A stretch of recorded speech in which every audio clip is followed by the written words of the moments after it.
The fruit of the knowledge tree was forbidden to eat, म्हणजे हे ज्ञानाचं फळ, ह्या कल्पवृक्षाचं फळ, ह्या ज्ञानाच्या झाडाचं फळ हे खायला मना केलेलं होतं.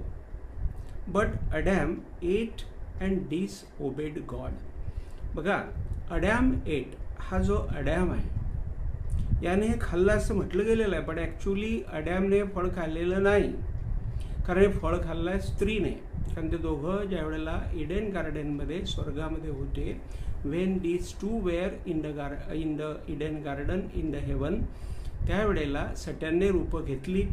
म्हणजे द सटॅन टूक डिफरंट टाईप ऑफ फॉर्म्स, म्हणजे वेगवेगळ्या प्रकारची रूपं त्याने घेतली आणि त्या वेगवेगळ्या प्रकारच्या रूपांमध्ये ही ईव फसली आणि त्या सट्यानला ती फार मोठा देव म्हणजे समजून बसली. म्हणजे she understood that Satan the God.